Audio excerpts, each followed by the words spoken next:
Now, let me tell a little story. When my now 7-year-old grandson was 5, he looked at me and said, "Papa, you're really old, aren't you?"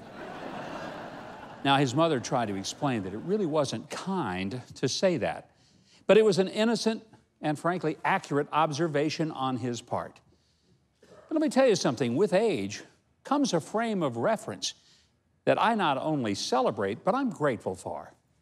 You see, I'm old enough to remember when at the beginning of each school day, we had a prayer and we said the Pledge of Allegiance, and no one took a knee. And had we disrespected the flag, I'm telling you, had we disrespected the flag, we wouldn't have gotten a shoe contract. We'd have gotten a shoe upside our backside is what would have happened. And we prayed again on the way to the lunchroom. And given what we were fed, we really needed that prayer. Now, the teacher absolutely controlled the classroom. And if we got in trouble at school, we didn't ask our parents for a lawyer. Folks, we asked for divine mercy since being in trouble at school meant being in much bigger trouble at home. We didn't know what it meant to be triggered, and we'd been laughed out of school if we'd asked for a safe space with puppies, popsicles, and Play-Doh. And our restrooms were marked boys and girls, and those were the only options we had. And nobody was confused about which one to use.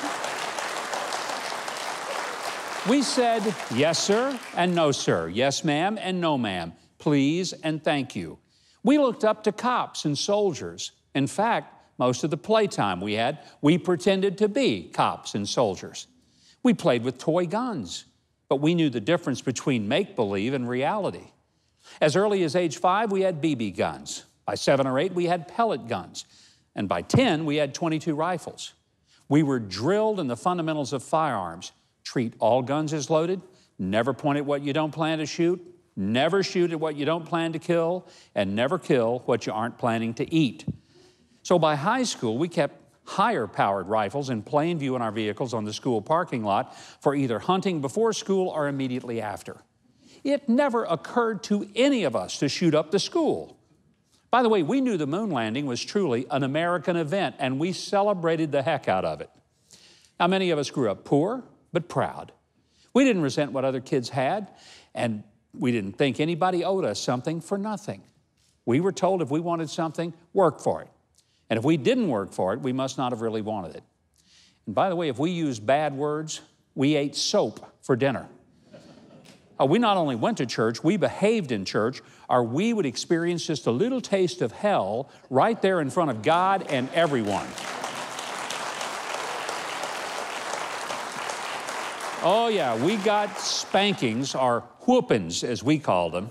And we got them from our parents, our teachers, the principal of the school, even by neighbors and relatives who filled in for our parents when they weren't around. And by the way, it was kids born the same year as me, guys like Bill Gates and Steve Jobs, who gave us the personal computer and the iPhone. So I just wanted to say my grandson was right. I'm old. But our generation is leaving behind the greatest growth of entrepreneurial success and job creation in history and technology that changed the world. We ushered in greater opportunities for women and minorities than at any time in history, and we improved the standard of living for billions of people around the world. So to my grandson and the kids his age, and those who may be a little older, I simply say, you're welcome. Now, what are you guys going to be remembered for when you get old?